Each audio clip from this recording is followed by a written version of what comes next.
Something's wrong. Something's absolutely wrong.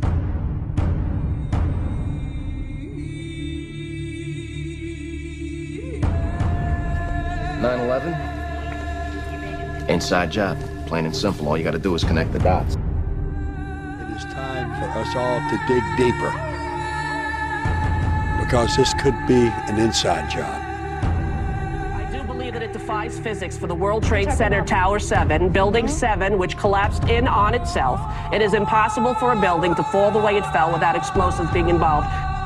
The Building 7 thing, you know, if you look at the way it fell, I mean, it looks like a controlled demolition.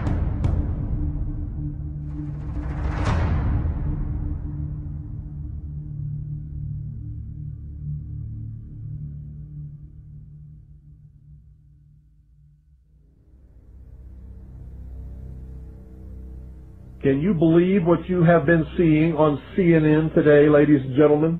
Can you believe it? Supposedly, a CNN reporter found Osama bin Laden, took a television camera crew with him, went into Osama bin Laden's hideout, interviewed him and his top leadership, his top lieutenants and colonels and generals in their hideout. This is a CNN reporter with a camera crew. And he came out and told everybody, within 3 weeks, Osama bin Laden is going to attack the United States and Israel. Now, don't you think that's kind of strange, folks? You see, because the largest intelligence apparatus in the world, with the biggest budget in the history of the world, has been looking for Osama bin Laden for years and years and years, and can't find him. A reporter from CNN and his little camera crew got in to Osama bin Laden's secret hideout and conducted an interview. If you don't believe me, tune into CNN. They're probably running it right now as I'm speaking. And if you believe it, you are one of the stupidest jerks that ever lived on the face of this earth. And whatever is going to happen that they're going to blame on Osama bin Laden, don't you even believe it. When in hell are all you people going to wake up?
It was a military plane.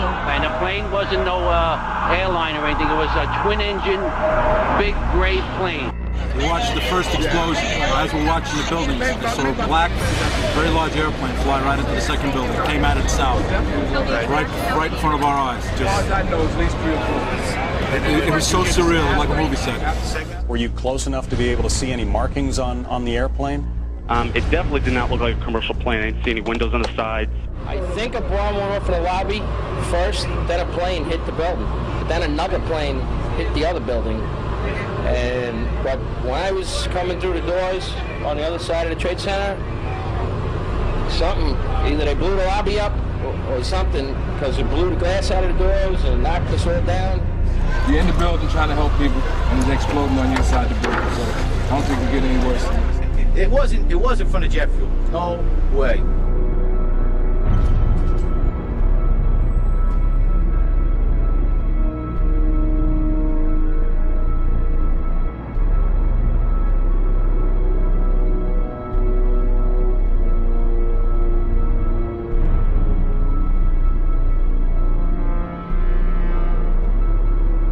People don't understand. There may be more. Any one of these fucking buildings can blow up. This ain't done yet.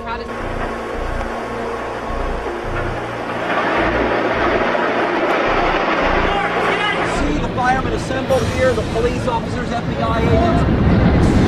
Towers! A huge explosion now. We're going to bring out all of us.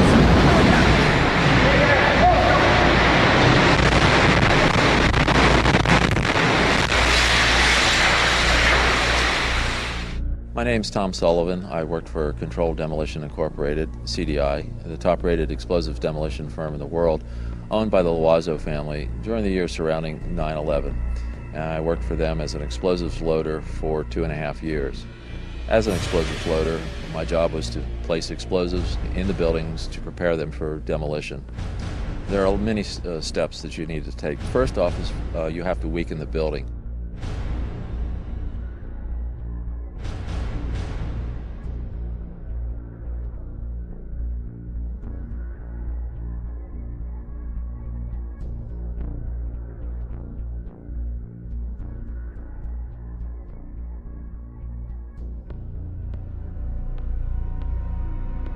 To weaken the building, that means the staircase, all the staircases have to be cut at intervals. The firewalls have to be removed. The elevator shafts have to be cut. I looked down to my right, and the elevators exploded, something out of like a Bruce Willis Die Hard movie. People just come running out of the elevators on fire, fireballed. I mean, it was like, what is going on here? Something's up here. I mean, the plane's up there, now there's fire down here. Then you have to move to the support columns on the particular load floors. And those are cut by a torch for two reasons. First, to weaken them, and also to allow for charges to be placed onto the structure, onto the columns themselves. And that essentially reduces their strength by about 20%. And even with all of that work being done to weaken this building, it still remains safely standing, so we can continue to work in it. The story that just a few columns can cause a synchronized global collapse, an implosion, is, well, that's just nonsense.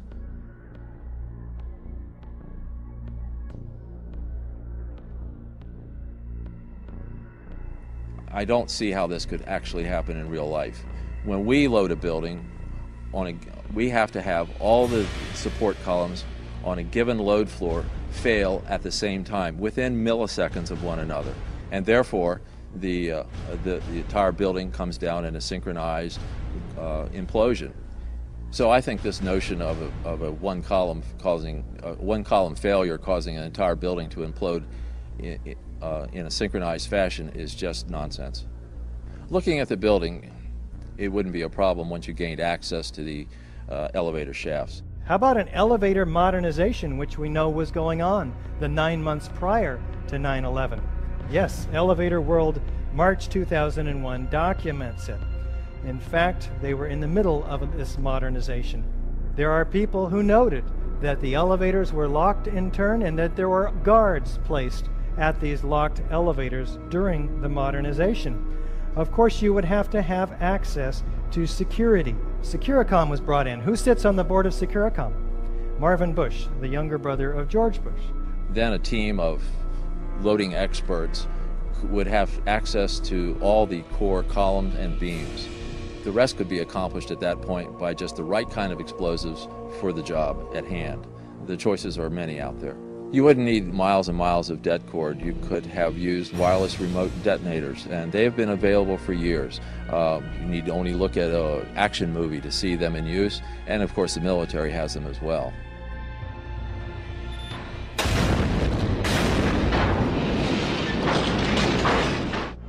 You want to call your mother or something?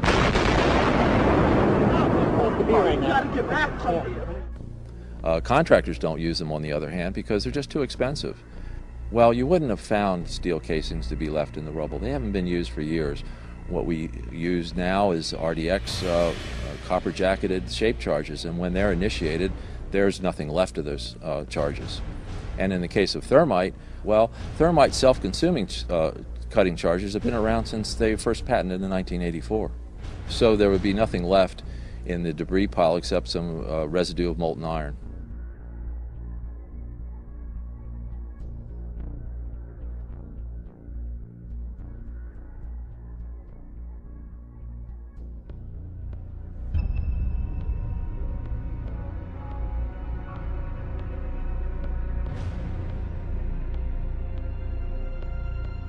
Get down below and you'd see molten steel running down the channel rails, like you're in a foundry. These incredibly hot areas were found at the bottoms of the elevator shafts, down 7 basement levels.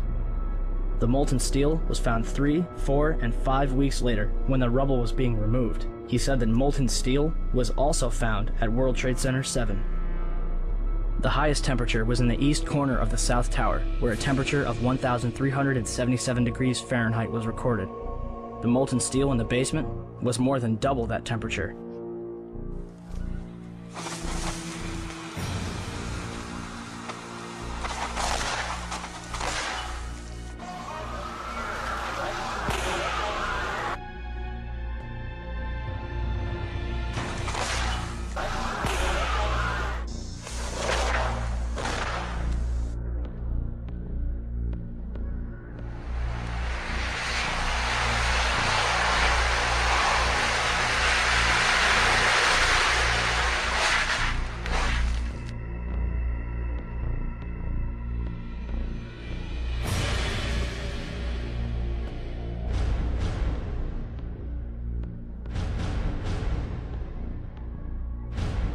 With any implosion, you don't hear one massive boom sound. What you do hear is smaller explosions going off.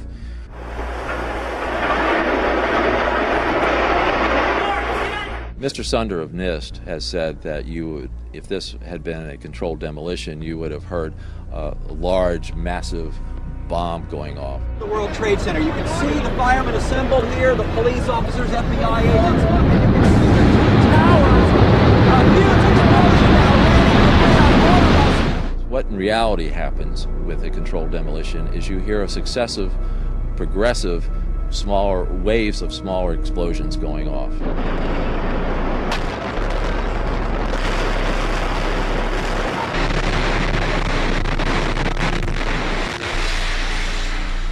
In the case of thermite cutting charges, you would have heard far less noise, since they are worked by thermal heating, melting of the steel, rather than an explosive cutting as in RDX charges.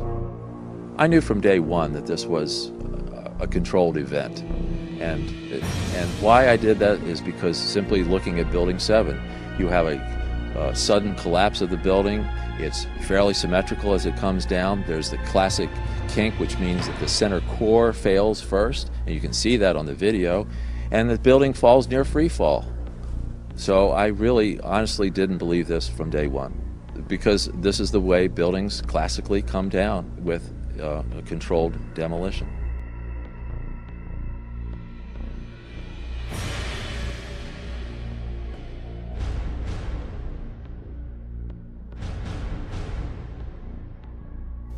This material is not normal thermite. That's the other thing that really needs to be understood. Anybody could make normal thermite. You can get the ingredients, you can mix them together, you can make them. Any kid could basically do it if they knew the recipe.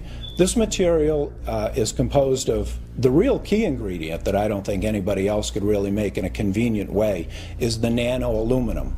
It's a controlled substance. I could go buy it, but the government limits how much I can buy of it. It's very, very difficult to produce in these sizes and to keep from reacting. It's not something that you just get at the local 5 and dime or you're going to make on your own. It's a very, very difficult to make material. And that's the one thing in there that really tells me specifically that this wasn't some guys working in caves in Afghanistan, or it wasn't you know, somebody in their basement doing this. This was, you know, a massive engineering operation that made these materials. So the military uses it for a number of different applications. Another one, if you do a search on Google for thermite and building demolition, you can find all sorts of wonderful devices that have been fabricated and invented that use thermite for building demolitions.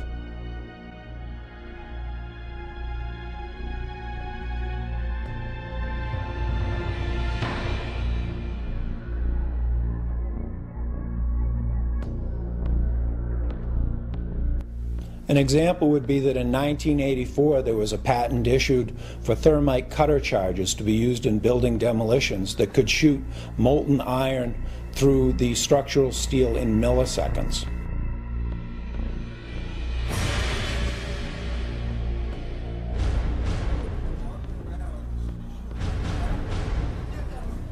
Oh my God! That was a bomb that did that. Oh, fuck! Look at that! That was a fucking bomb that did that. There's no goddamn way that could have happened.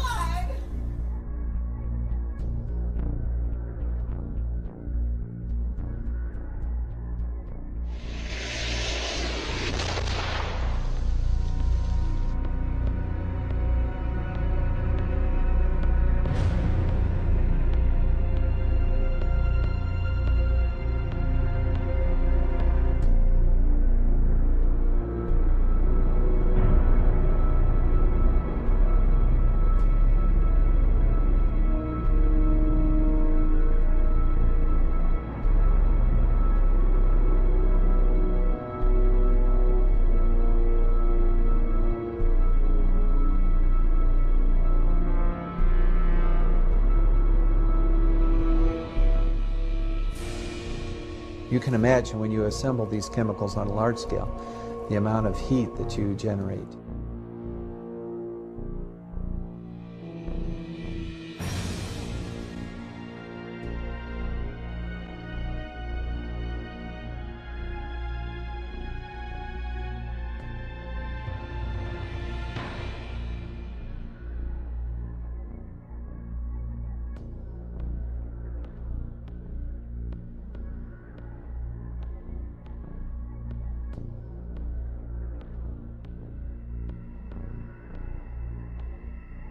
And then, who does Bush appoint?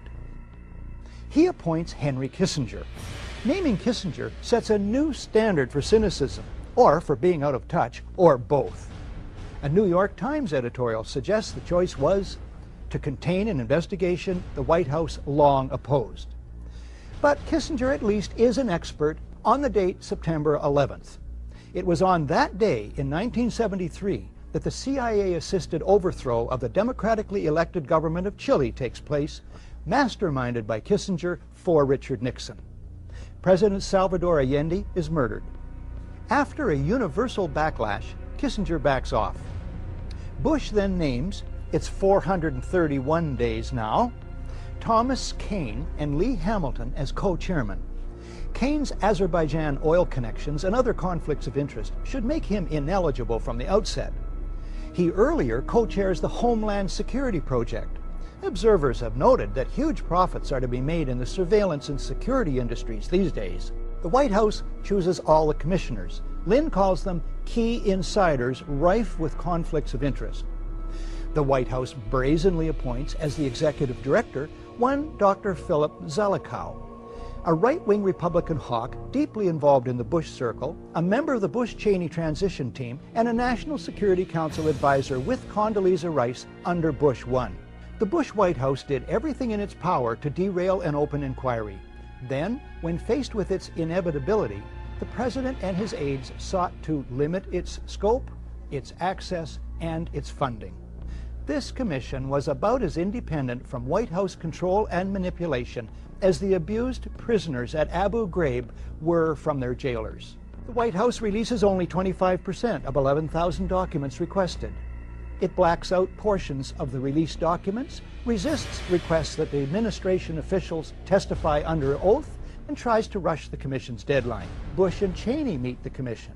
But it is behind closed doors. They refuse to testify under oath. No tape recorders are allowed. No transcript is allowed. Bush makes no opening statement, and those taking notes must submit them to security personnel.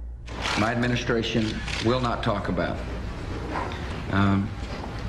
how we gather intelligence, if we gather intelligence, and what the intelligence says.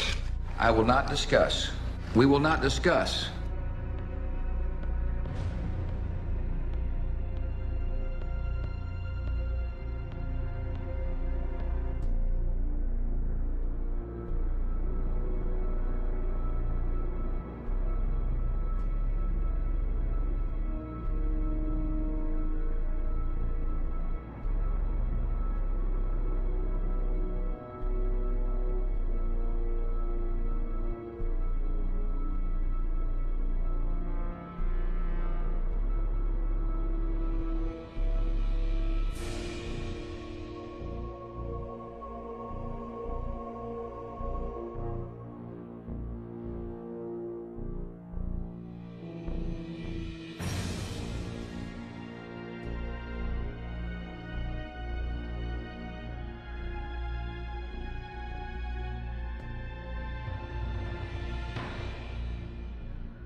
Well, the simple fact is, Barry, that they didn't know where to go.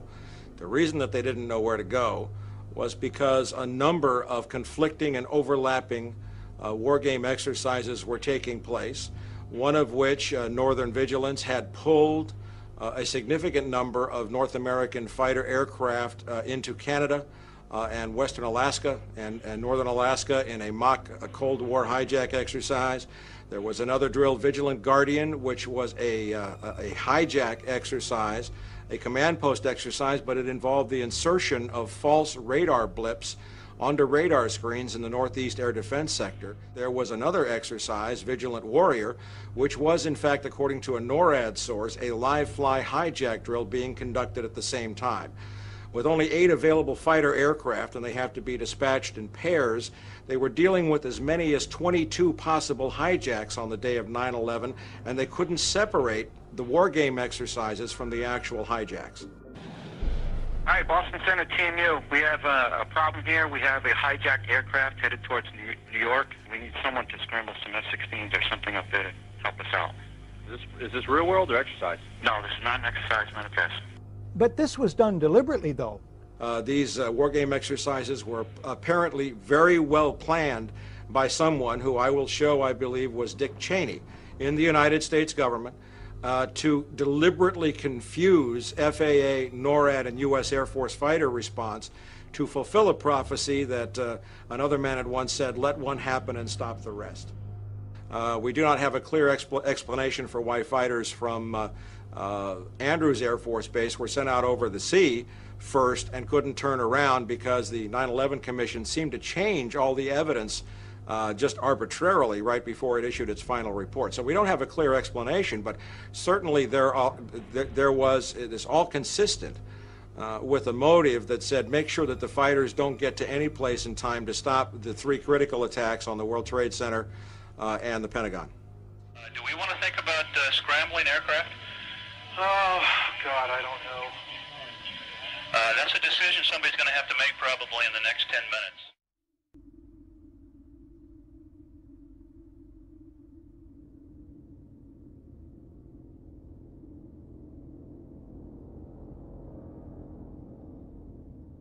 You know, it might have appeared that way, but from my close-up inspection, there's no evidence of a plane having crashed anywhere near the Pentagon. The only site is the actual site of the building that's crashed in, and as I said, the only pieces left that you can see are small enough that you could pick up in your hand. There are no large tail sections, wing sections, a fuselage, nothing like that anywhere around, which would indicate that the entire plane crashed into the side of the Pentagon. Something started to fire with some explosion at the Pentagon not long after the 2 World Trade Centers. Did you see anything flying overhead just before this explosion? We can't see exactly where the source of the explosion was, but you could hear it very clearly with a loud boom. Tower 2, the first one. This is all New York now. Michael, if you can hear me, we just heard another explosion down at the Pentagon building. We just heard another loud explosion down at the Pentagon building just seconds ago. Another explosion of some sort. Now, it could be a secondary explosion here from something happening, but we just heard a loud pop just as you were coming to me. It seemed to be on the east of here. I can't tell what it is. It might be something that's secondary to this because we had a number of small explosions after the fire occurred. We're not talking about something that's entertaining or sensational. We're talking about your government, where you live, your country, your freedoms. Right. And what we're talking about here is things which you see every day. Like someone said a long time ago, many will look with their eyes but not see, and listen with their ears but not hear. And that's us. That is this country. We have been looking at things all along and never realizing the significance of the occult emblems that we're seeing today. Okay. We're talking about a global government that's in existence right now. We're not talking about a nation that is going, we're talking about a nation that is gone. We do not control the government of the United States of America. The United States of America is controlled by this evilarchy. They control the money system, they control the State Department, they control the presidency. The seal that we have on an American dollar bill is an occult seal of an occult society pursuing an occult agenda.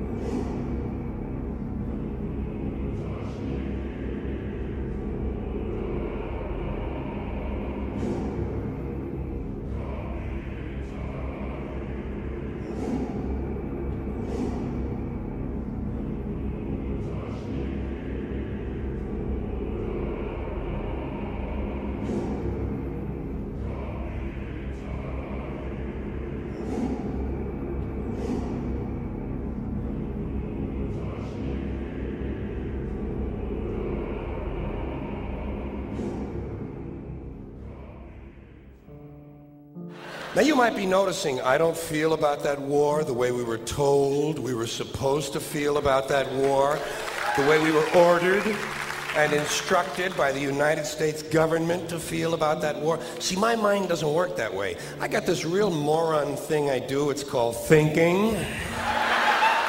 And I'm not a really good American because I like to form my own opinions. I don't just roll over when I'm told to. Sad to say, most Americans just roll over on command. Not me. Not me. I have certain rules I live by. My first rule, I don't believe anything the government tells me. Nothing. 0.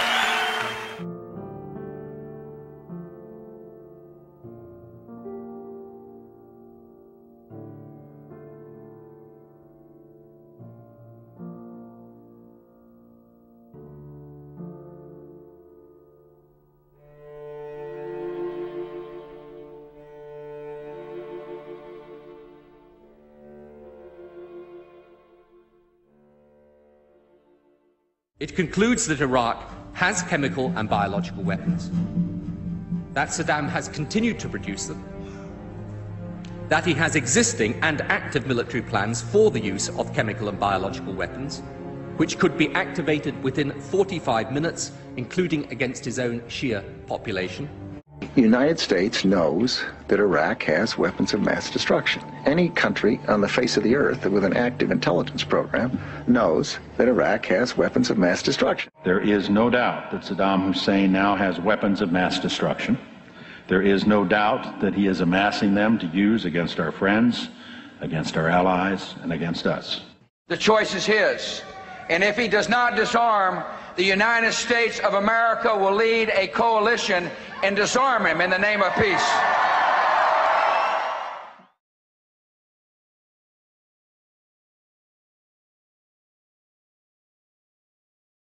Saddam Hussein aids and protects terrorists, including members of Al-Qaeda. Secretly and without fingerprints, he could provide one of his hidden weapons to terrorists or help them develop their own. Before September the 11th, many in the world believed that Saddam Hussein could be contained. The war on terror is, you can't distinguish between Al-Qaeda and Saddam when you talk about the war on terror. We've learned that Iraq has trained Al-Qaeda members in bomb making and poisons and deadly gases. He's a threat because he is dealing with Al-Qaeda. We know that Iraq and Al-Qaeda have had high-level contacts.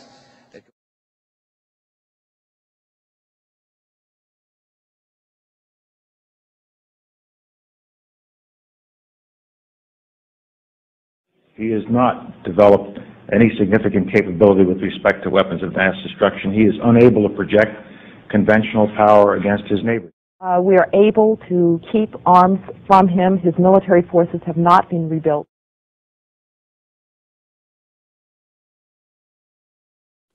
It appears that there were not weapons of mass destruction there. You said you knew where they were. I did not. We know where they are. They're in the area around Tikrit and Baghdad and east, west, south, and north somewhat. You said you knew where they were, near Tikrit, near Baghdad, and north, east, south, and west of there. Those are your words. My words were... We know where they are. They're in the area around Tikrit and Baghdad and east, west, south, and north somewhat. Senator's got his facts wrong. I have not suggested there's a connection between Iraq and 9/11. With respect to 9/11, of course, you've had the story that's been public out there. The Czechs alleged that Mohammed Atta, the lead attacker, met in Prague with a senior Iraqi intelligence official 5 months before the attack. He said there were three main reasons for going to war in Iraq: weapons of mass destruction, the claim that Iraq was sponsoring terrorists who had attacked us on 9/11, and that Iraq had purchased nuclear materials from Niger. All three of those turned out to be false. First, just if I might correct a misperception, I don't think we ever said, at least I know I didn't say, that there was a direct connection between September the 11th and Saddam Hussein. Saddam Hussein aids and protects terrorists, including members of Al-Qaeda. You have said in the past that it was, quote, pretty well confirmed. No, I never said that. Okay. I never think said that is... No, absolutely not. What I said was, it's been pretty well confirmed that he did go to Prague and he did meet with a senior official of the Iraqi intelligence service. Well, let me just ask you this. If they did not have these weapons of mass destruction, though, granted all of that is true, why then did they pose an immediate threat to us, to this country? You and a few other critics are the only people I've heard use the phrase immediate threat. That he has existing and active military plans for the use of chemical and biological weapons, which could be activated within 45 minutes. Active chemical munitions bunkers, mobile production facilities. The United States knows that Iraq has weapons of mass destruction. The reason I keep insisting that there was a relationship between Iraq and Saddam and Al-Qaeda, because there was a relationship between Iraq and Al-Qaeda. What did Iraq have to do with what? The attack on the World Trade Center. Nothing. You know, what has been happening as we debate the number of troops, as we debate whether to withdraw, is also this continual debate over the intelligence leading up to the war. And I know you've said you believe that it's wrong to question the motives or the honesty of administration officials, but I have a different question for you. If you had known that no weapons of mass destruction would be found, would you have advocated invasion? I didn't advocate invasion. You didn't? No, I wasn't asked. If you read all the books and the things... You weren't, but why weren't you asked? That's very puzzling. Well, I'm sure the president understood what my views were, but as a technical matter, did he ever look and say, what should we do? Should we go do this or not do that? This is something that the president thought through very carefully. Are you trying to distance yourself from the war with that? Of course not. I agreed completely with the decision to go to war. And said that 100 times. And don't even suggest that. I'm just asking. Yeah, well, you know better. Look, the interesting thing to me about the pre-war intelligence is clearly it was wrong. Every statement I make today is backed up by sources, solid sources. These are not assertions. But would you have been for an invasion if we had known that? The answer is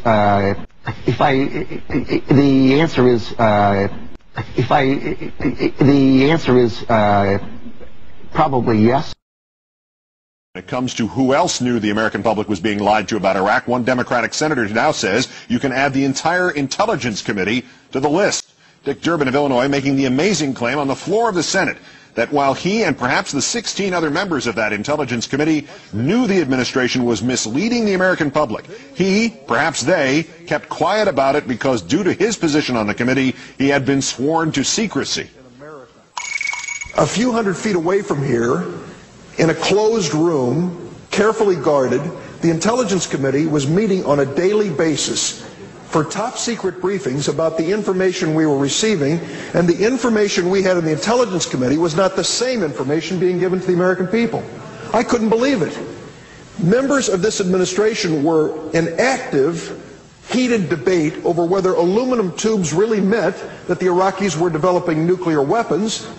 Some within the administration saying, of course not. It's not the same kind of aluminum tube. At the same time that members of the administration were telling the American people to be fearful of mushroom-shaped clouds. I was angry about it. Frankly, I couldn't do much about it. Because you see, in the Intelligence Committee, we're sworn to secrecy. We can't walk outside the door and say, the statement made yesterday by the White House is in direct contradiction to classified information that's being given to this Congress. We can't do that. We couldn't make those statements. And so in my frustration, I sat here on the floor of the Senate and listened to this heated debate about invading Iraq, thinking the American people are being misled. They are not being told the truth.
Those weapons of mass destruction got to be somewhere.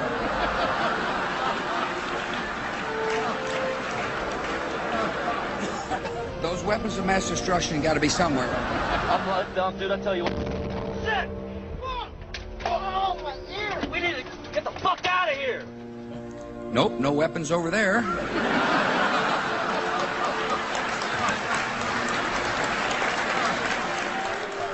Those weapons of mass destruction got to be somewhere. Nope, no weapons over there. Maybe under here. Oops, this photo wasn't supposed to be in here. This is a Skull and Bone secret signal.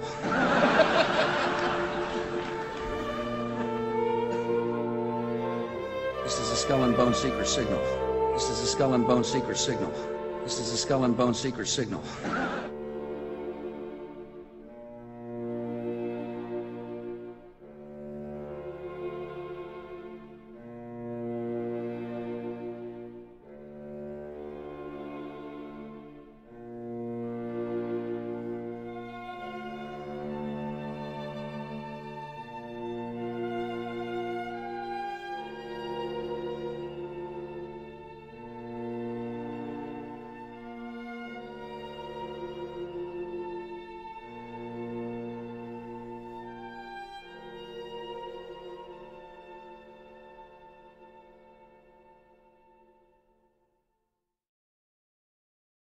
Sooner or later, the people in this country are going to realize the government does not give a fuck about them. Government doesn't care about you or your children or your rights or your welfare or your safety. It simply doesn't give a fuck about you. It's interested in its own power. That's the only thing, keeping it and expanding it wherever possible.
Some cringe when they hear the term New World Order, despite all of these prominent people using it. What is at stake is more than one small country. It is a big idea, a new world order, where diverse nations are drawn together in common cause to achieve the universal aspirations of mankind.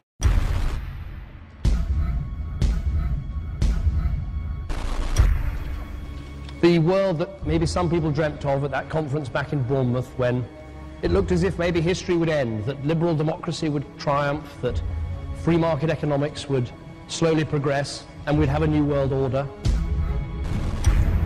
We are part of a new world order. And as the recently departed Admiral William J. Crowe once said, it's long on new and it's short on order.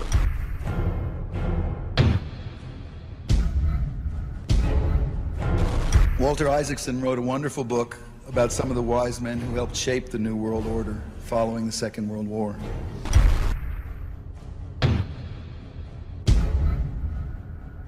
As we devise a way forward in Iraq, I urge the international community to embrace its responsibility for creating that new world order. A new world order based upon collective action.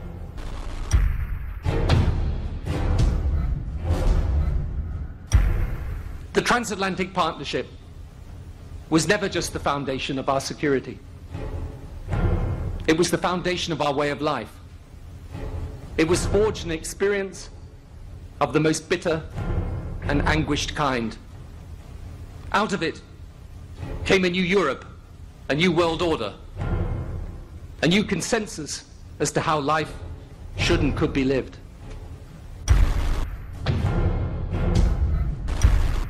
And just like that, it was gone. It was a new world order. That's what President George H. Bush said. With few exceptions, the world now stands as one. A year and a half ago, in Germany, I said that our goal was a Europe whole and free. Tonight, Germany is united. Europe has become whole and free. The world can therefore seize this opportunity to fulfill the long-held promise of a new world order. We can find meaning and reward by serving some higher purpose than ourselves. A shining purpose, the illumination of 1,000 points of light. This is a world that is likely to be dominated in the near future, and perhaps longer, by the Gulf War and the New World Order, which is the buzzword of the moment. So the secret of a new world order, and at this point it's just a slogan, but it does have some historical background in terms that orders have succeeded each other over time. The secret of this is to learn how to use coalitions. George Bush has invoked a new world order without enunciating a new American purpose. The president has still failed to articulate clear goals for our nation's foreign policy in this new age. And that's why I wanted to speak to you today about the new world taking shape around us, about the prospects for a new world order now within our reach. In the coming weeks, I'll be talking in some detail about the possibility of a new world order emerging after the Cold War. But today, I want to discuss another aspect of that order. You see, as the Cold War drew to an end, we saw the possibilities of a new order in which nations work together. It refers to new ways of working with other nations to deter aggression and to achieve stability. As old threats recede, new threats emerge. The quest for the new world order is in part a challenge to keep the dangers of disorder at bay. We must build on the successes of Desert Storm to give new shape and momentum to this new world order. Only when this transformation is complete will we be able to take full measure of the opportunities presented by this new and evolving world order. The new world order really is a tool for addressing a new world of possibilities. This order gains its mission and shape not just from shared interests, but from shared ideals. After the Gulf War had ended, Bush was so obsessed with the idea of a new world order that he had a series of Glocks imprinted with the term that he would give to members of his administration, including Colin Powell, Brent Scowcroft, Dick Cheney, and General Norman Schwarzkopf. Cheney would even approve policy papers regarding the New World Order. Defense Secretary Dick Cheney has approved a revised draft of a policy document on the New World Order. The Pentagon is backing off a controversial earlier draft and has abandoned a one superpower strategy. The final document puts more emphasis on international alliances and organizations. This would become an unprecedented time period for people all over the globe to discuss at length what the New World Order meant to them. The New World Order means different things to different people, but to those who expect to be in control of it, it means the same thing. It means all the world under their control. They believe that somebody must rule. After all, people are too darn dumb to know how to rule themselves. They figured that that's their role. World government is good, right? It put an end to war. Well, it could put an end to war because you just only have one dictator. I think Adolf Hitler had that in mind. He wanted a world government too, with himself as the master leader. Actually, the idea of global governance and a one world order has been around for centuries, and the term New World Order has been used frequently in recent history. In ragged, spasmodic fashion, a new world order is coming into being, but it looks less and less like the world order that Mr. Kissinger had constructed in his own mind. Kissinger's New World Order would fall under the radar for some time. However, it saw a vast revival during the first Bush administration. Here is Brent Scowcroft, former vice chairman of Kissinger Associates and former national security advisor under both Ford and Bush Sr., as he discusses the New World Order. Looking at the subtitle this morning, Are We Ready for the New World Order? Gives me something of the shudders. That phrase, New World Order, I'm afraid I'm partly responsible for resurrecting. I find the term New World Order very revolting, and just not only historically but politically today. I think Harding is absolutely right, and the actions of the administration just after enunciation of the New World Order put the lie to the fact there is any real substance behind what they say as New World Order. The first act of the New World Order was A, to make war, and then B, was to sell arms all over again. Is there a New World Order?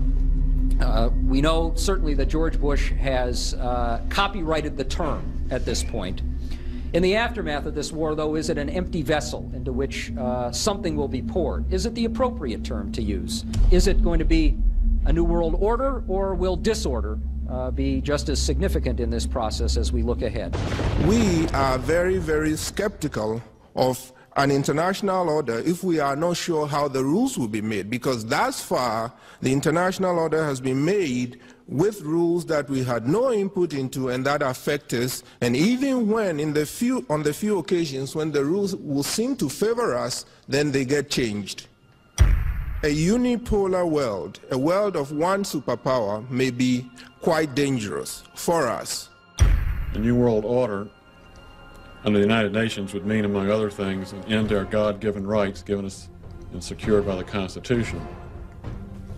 The New World Order, which now has been called by some the New World Disorder, and by some people on the more liberal persuasion, the taking over of the world by the Council on Foreign Relations, the Trilateral Commission, and the UN to put us all in slavery. But what are these organizations? Who founded them? And what are the stated goals of each? Before we begin with the Council on Foreign Relations, let's delve further into history to understand roundtable groups and their origins. Its roots go way, way back in history, and they go back to the formation of a secret society, a secret organization. The bottom line is that you take the roots of that organization and you find out that they created in all of the British dependencies what they call roundtable groups. And then around those little roundtable groups, they created front groups.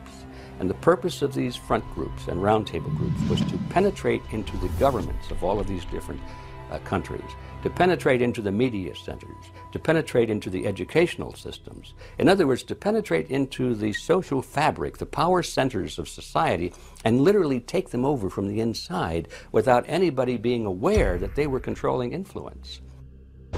The League of Nations was the first attempt at the New World Order, the first attempt at a global government based on the model of collectivism.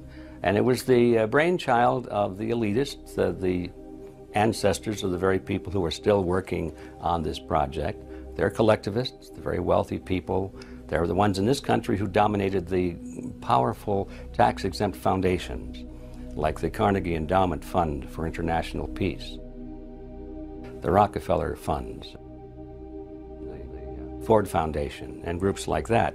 These people were on record, even way back then, that they had to have a new world government, and they dreamed of that being embodied in the League of Nations. And they were solidly behind it. And that was one of the reasons those people encouraged the United States into World War I, was because of the crisis of World War I, and that would also condition Americans to thinking of making big changes in their system, because we certainly don't want another war like that, do we? There's that fear angle again. And they thought, well, by being in World War I, then we would be a major participant at the table to carve up the world and create a new world government. And that was to be the League of Nations. Now, why is that important? It's important because the avowed purpose of the Council on Foreign Relations is to create a new world order, a global government based on the model of collectivism. And that includes the elimination of the United States as a sovereign nation. That's why it's important. The people running this country are determined to destroy it. The Council was heavily criticized during the 1980s for being an organization hell-bent on destroying national sovereignty in favor of a world government. So many of its members hid their association with the organization.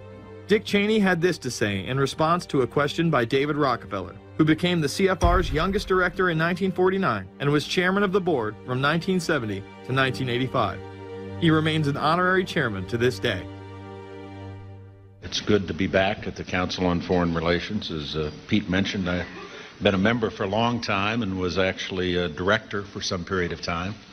I never mentioned that when I was campaigning for re-election back home in Wyoming. Now, you are the president of the Council on Foreign Relations, all right? Yes, sir. You guys toy with countries of the world like toys, don't you? You're like the Illuminati, you're the Masons, you control everything, don't you? That's the rap on you guys. So every place there's questions coming from this documentary. And you don't have to believe everything in the documentary to still have questions come up. And you look back and you remember what you saw and what you were told, and now you have questions. You have these private groups that are run and created by the elite, by the ultra-rich, wealthy families that have been manipulating global markets from behind the scenes for generations. They create these private groups that then feed information to the government, to senators, to congressmen, their recommendations, their policy papers, what they think should happen. And it's fascinating because if you actually read what it is that they're doing, the recommendations that they make, they're very able to get them put in place. Discussions that are going on in these private groups are really talks that should be going on in Senate committees and in the halls of Congress, but they're happening with these ultra-elite groups that are then pushing their propaganda into the political mainstream, and then it's becoming enacted, it's becoming put into law. Still not convinced the CFR is promoting a new world order? Listen to what Leslie Gelb had to say upon leaving the New York Times to chair the organization as its president in 1993. I loved it. Doing a column is a great job.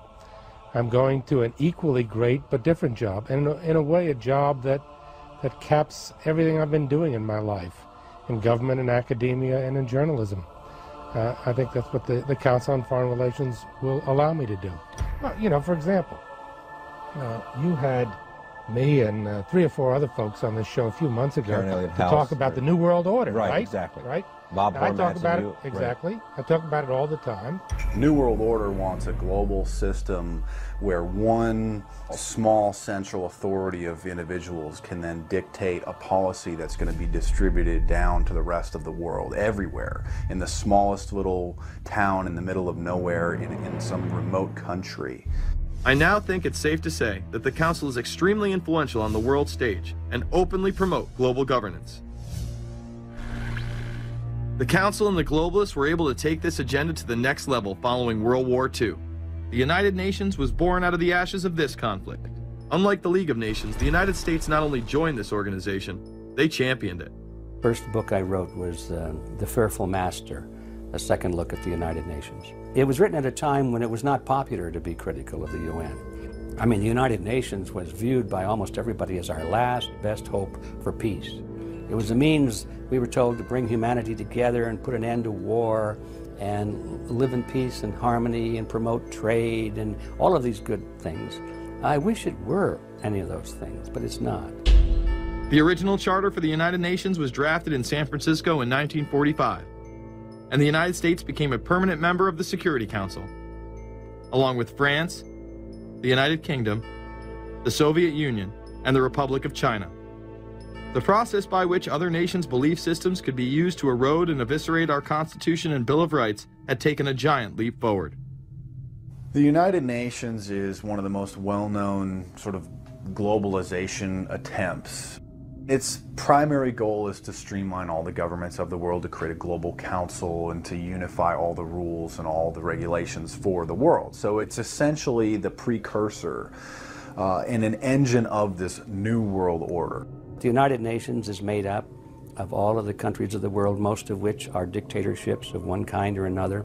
And you don't take a bunch of dictatorships and put them into a bag and shake it up and come out with a freedom-loving governmental unit. You come out with a global dictatorship.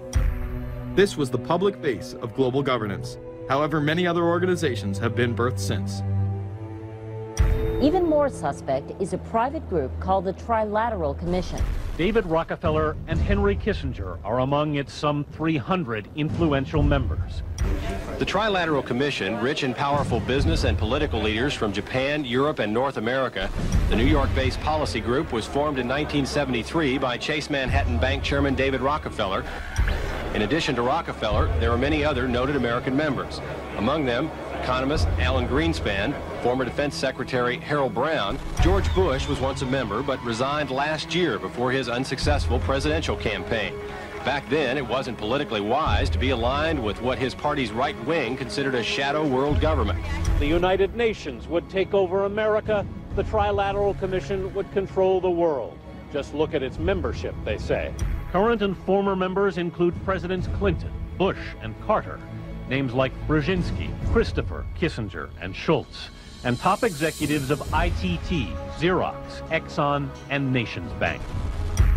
Although this group with only 300 members seems to be at the apex of the power structure, there is yet another group formed in 1954 that is even smaller in number and has a greater influence on world events.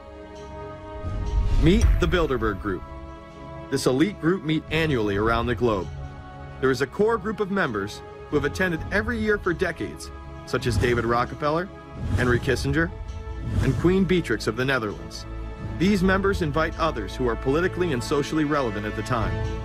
Each year, around 140 people are in attendance. Real quick, I asked you this question.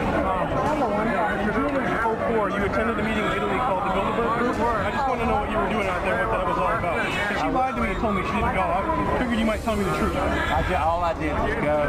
They had a Republican and a Democrat. I gave like a 20-minute talk on the presidential election. Did it have anything to do with being John Kerry's running mate? Did you talk about that at all? No, because I wasn't his running mate. Okay. I happened to be in Europe then on my way to Russia. I was invited to go to Bilderberg by Vernon Jordan, a friend of mine and a genuine hero of the civil rights movement. And to the best of my knowledge, NAFTA was not discussed by anybody in my presence. Documents released by the group in 2001 reveal that in September of 1955, the group met in Germany and covertly outlined the idea of a European Union. Section E, European Unity, discusses the general support for European integration and unification, and the idea to unify Germany once again with the rest of Europe under a common marketplace. Belgian Viscount and current Bilderberg chairman Etienne Davignon told the EU Observer in 2009 that the next Bilderberg meeting could improve understanding on future action in the same way it helped create the euro in the 1990s. This illustrates the patience, vision, and reach of this organization. It was able to promote and establish both the European Union and a European currency over the course of just under 40 years, incrementally. One of the things that the elitists discussed back at the turn of the century when they were talking about how do you convert the United States into a collectivist system was the fact that you can't do it quickly. You have to let people get used to it incrementally, because any major change would be rejected. The 1957 Conference of Rome, where the Common Market Treaty, providing for free trade in all products, was at last signed. 6 nations, France, Germany, Italy, Belgium, Holland, and Luxembourg, agreed to remove all mutual barriers to trade within 12 to 15 years, the embryo of a political union which they proclaimed to be their ultimate objective. In that fashion, it's possible for people to get used to this process and even to think it's a good thing. People will accept the gradual growth of government, the gradual loss of their purchasing power. They'll accept almost anything if it's done gradually, and we have to be very alert to that. 2008 and 2009 attendees include World Bank President Robert Zoellick, Treasury Secretary Timothy Geithner, former head of British Secret Intelligence Richard Dearlove, Donald Graham, CEO of the Washington Post, CNN host and author of The Post-American World, Fareed Zakaria, and many other giants of business, politics, and media. You just came back from meeting with the Bilderberg Group. The Bilderberg Group are, you know, when people who are conspiracy theory people, they send me mail, it's usually about the Bilderberg Group. And I get these books on my front door, which I'm uncomfortable with, and it's all about the Bilderberg, like they're the modern day Illuminati. Are you a member of the Bilderberg Group? I don't think we're supposed to talk about this. Many have identified them as the kingmakers, the puppet masters that pull the strings behind the scenes. Perhaps there is no better example of this than what occurred during the 2008 conference.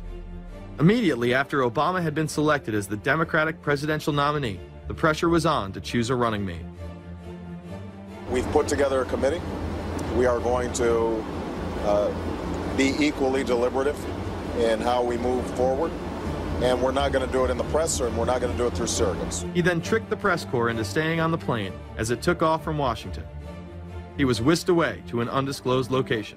What's interesting and dangerous about the New World Order is that it's not a natural progressing idea. It's just not civilization naturally evolving and organizing into this system. It's the group of extremely powerful people that are manipulating the system to get it to this status from behind the scenes without anybody's knowledge. You have to ask yourself, if there isn't an agenda going on to keep those organizations quiet and to keep them out of the news, to keep the discussions about them behind closed doors, then why is it that these supposed experts on the left and on the right never talk about them?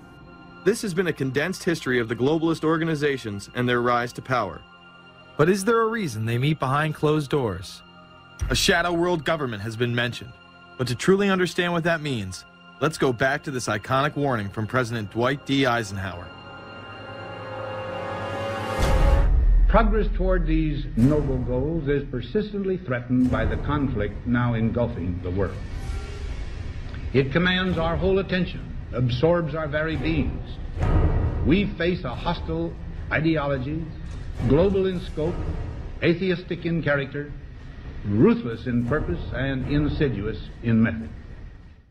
In the councils of government, we must guard against the acquisition of unwarranted influence, whether sought or unsought, by the military-industrial complex. The potential for the disastrous rise of misplaced power exists and will persist.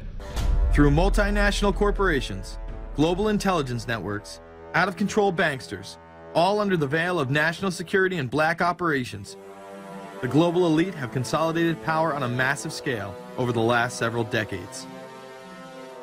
You see, global corporations not only fund and develop large technological and military projects here and abroad, they also own the consumer industry and production, as well as all of the important media. By owning the vast majority of what we hear and see on a daily basis, we have been manipulated on a mass scale as to regards to what we believe and desire, both socially and politically. Edward Bernays, the nephew of world-famous psychoanalyst Sigmund Freud, would study group dynamics and become the father of public relations. He authored the book Propaganda in 1928. In it, he described how to intelligently and consciously manipulate the habits and opinions of the masses within a democratic society. He went on to state that those who harness this unseen mechanism of society constitute an invisible government and are the true ruling power.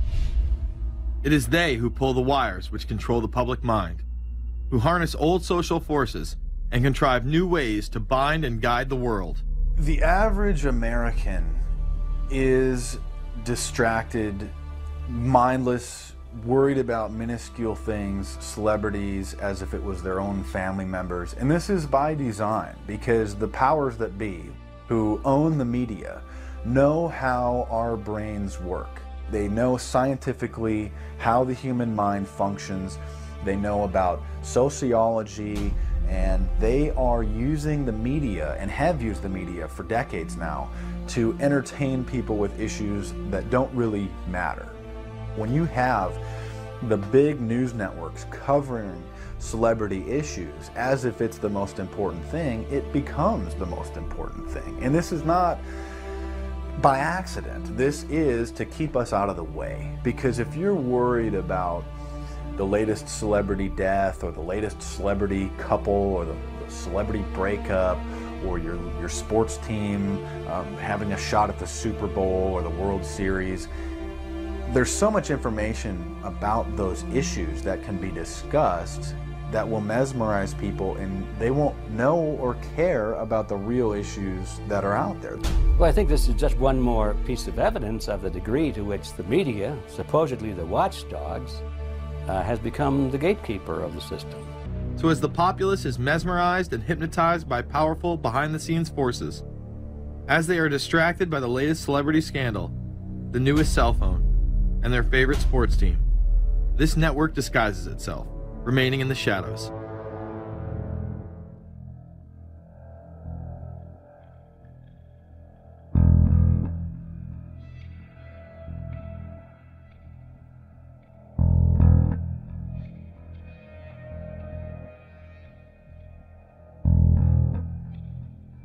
I appeared before the Congressional Committee to tell what I knew of activities which might lead to an attempt to set up a fascist dictatorship. The potential for the disastrous rise of misplaced power exists and will persist. The very word secrecy is repugnant in a free and open society. And we are, as a people, inherently and historically opposed to secret societies, to secret oaths, and to secret proceedings. President Bush signed a formal agreement that will end the United States as we know it. And he took the step without approval from either the U.S. Congress or the people of the United States. The secret organizations of the world power elite are no longer secret. It's known as the Bilderberg Group. Could their objective be world domination? I'm Jim Tucker. I've chased Bilderberg for 30 years. I'll never give up the chase. Bilderberg plan for the whole world is nothing less than world government. I'm not comfortable with that at all. Who elected these guys to run the planet? They are the elitists. They feel they should run the world for their own selfish interests. Now we can see a new world coming into view. A world in which there is the very real prospect of a new world order. Bilderberg is making great progress toward a world government, and only an educated, informed public can stop them in their tracks. David Rockefeller admits in his own memoirs that he wants to destroy the United States. Right. He's a traitor. It's good to be back at the Council on Foreign Relations. As Pete mentioned, I've been a member for a long time and was actually a director for some period of time. I never mentioned that when I was campaigning for re-election back home in Wyoming. Let us never tolerate outrageous conspiracy theories. Well, the reason I bring it up, if you've ever heard any of our call-in shows, you know that we have people that think about the conspiracy theories of people like you. You would be a poster child for these people because you have served on the board of the Council on Foreign Relations. You helped start the Trilateral Commission, and you've been to the Bilderberg Group. Are people too close in this world? People in business too close to the governments?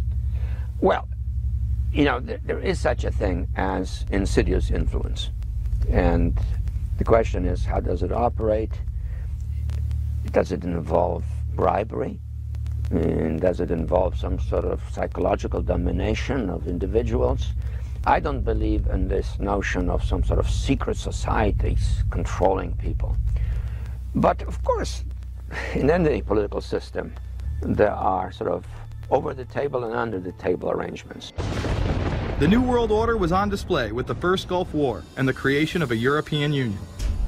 After losing to his crony Bill Clinton, he faded into the background as the agenda for a New World Order marched forward. Whenever these agendas were threatened, those who opposed them ended up dead.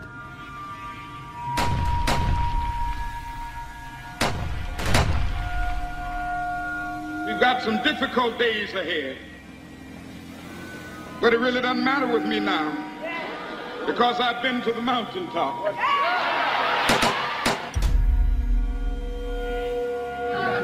My thanks to all of you, and now it's on to Chicago, and let's win there. Thank you very much. gave a paper about all three of the big assassinations in the 60s, which was John F. Kennedy, Bobby Kennedy, and Martin Luther King. And there are certain common denominators. I call these events deep events.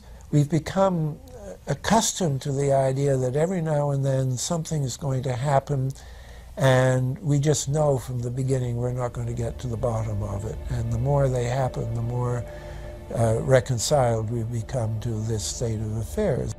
In 1978, the House Select Committee on Assassinations could not ignore there was a conspiracy in regards to the assassination of John F. Kennedy.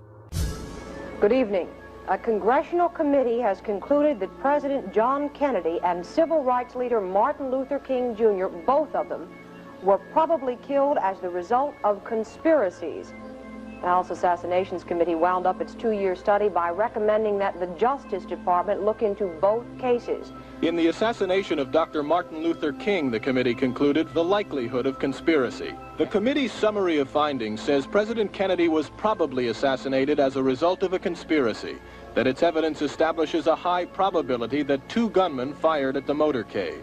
The committee concluded that President Kennedy did not receive adequate Secret Service protection in Dallas, that the CIA was deficient in sharing information before and after, that the Justice Department and Warren Commission failed to pursue possible conspiracies and made their conclusions too definite. There seems to be no debate that the CIA and Secret Service were involved in the assassination, as you can clearly see 2 Secret Service agents being taken away from their positions at the back of Kennedy's vehicle just moments before the assassination. And no matter what you believe about Oswald, it has now been declassified that Oswald was trained by the CIA in 1957 under the cover of the Office of Naval Intelligence.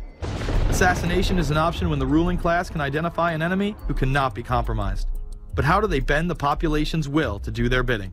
Well, a false flag operation is one in which the attacker carries the flag of someone else. It's usually a military operation, and the purpose, of course, is to create the impression that the attacker is someone else. They want to create negative public opinion against the nation whose flag was being used. Or they may even not use a flag at all. This sort of thing is done all the time, and it's certainly not unique in history. I think we've been seeing a lot of it lately. Americans are easily motivated by false flag operations, and I think it's inevitable that we will see false flag operations in the near future. It is used in order to seize power at an accelerated pace. The government has lied about 9/11 repeatedly and used it to dominate the Middle East, while creating an evolving police state here, encroaching on civil liberties at home. And of course, building a new world order. There is a chance for the President of the United States to use this disaster to carry out what his father, a phrase his father used, I think, only once, and hasn't been used since, and that is a new world order. We know now that September 11th of 2001 was the beginning of what we might call a new world order. The new world order that this president's father talked about with such great enthusiasm seems to be high on the agenda of this administration. Under the second Bush administration, massive amounts of civil liberties were openly and brazenly taken away following 9/11. The passage of the Patriot Acts, the Military Commissions Act, and other horrifying anti-constitutional legislation was enabled by the incredible amount of fear generated by the media, all in the name of keeping us safe here at home. The war itself would create huge profits for the military-industrial complex, and the globalists would seize even more power and control over Middle Eastern resources in what they planned to become a Eurasian Union under their control. Although the establishment claimed to be fighting for our freedom abroad, they were destroying our sovereignty by stealth. Expanding on NAFTA, they were able to consolidate power on the domestic front by deindustrializing the United States through CAFTA, the Central American Free Trade Agreement, as well as the SPP, the Securities and Prosperity Partnership. Opponents, however, say the initiative is nothing less than a plan to create a North American Union that would eliminate sovereignty for all 3 nations. Building on the North American Free Trade Agreement, the NAFTA section of the Commerce Department is busy drafting laws and regulations for a North American Union, a union of Canada, America, and Mexico. The President has attended secret meetings and signed at least 2 agreements under the Security and Prosperity Partnership Program. The stated goal established by Presidents Bush, Fox, and Prime Minister Paul Martin is integration by 2010. It's a plan from the business elites, the political elites, that will cost more American jobs, cost American sovereignty, but it would fulfill the President's father's vision.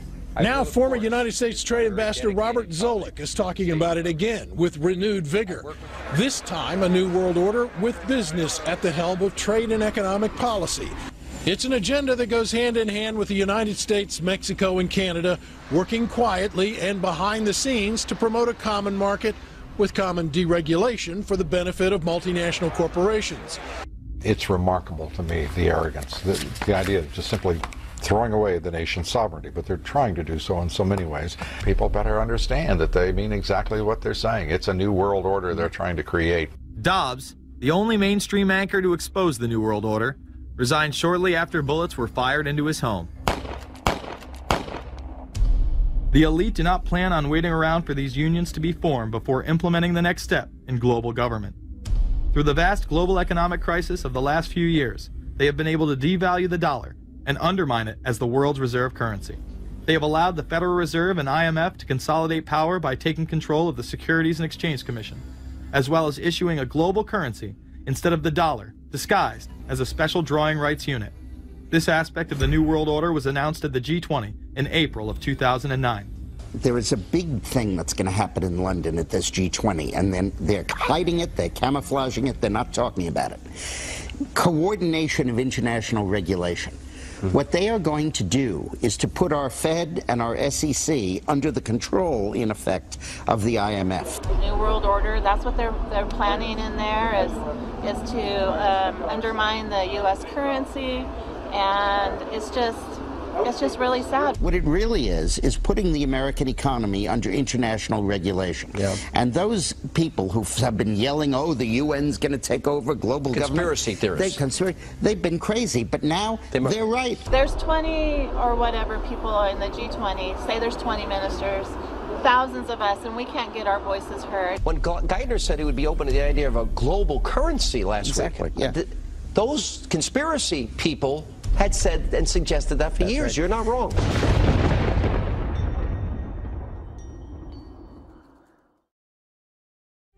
The very word secrecy is repugnant in a free and open society. And we are, as a people, inherently and historically opposed to secret societies, to secret oaths, and to secret proceedings. We decided long ago that the dangers of excessive and unwarranted concealment of pertinent facts far outweighed the dangers which are cited to justify it. Even today, there is little value in opposing the threat of a closed society by imitating its arbitrary restrictions.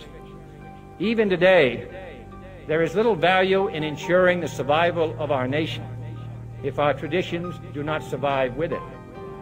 And there is very grave danger that an announced need for increased security will be seized upon by those anxious to expand its meaning to the very limits of official censorship and concealment. That I do not intend to permit to the extent that it's in my control.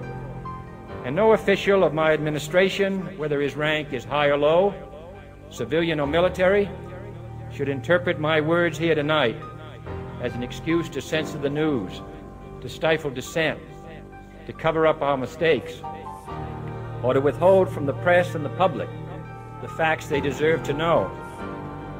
For we are opposed around the world by a monolithic and ruthless conspiracy that relies primarily on covert means for expanding its sphere of influence, on infiltration instead of invasion, on subversion instead of elections, on intimidation instead of free choice, on guerrillas by night instead of armies by day. It is a system which has conscripted vast human and material resources into the building of a tightly knit, highly efficient machine that combines military, diplomatic, intelligence, economic, scientific, and political operations. Its preparations are concealed, not published. Its mistakes are buried, not headlined. Its dissenters are silenced, not praised. No expenditure is questioned, no rumor is printed, no secret is revealed. No president should fear public scrutiny of his program, for from that scrutiny comes understanding, and from that understanding comes support or opposition, and both are necessary. I am not asking your newspapers to support an administration, but I am asking your help in the tremendous task of informing and alerting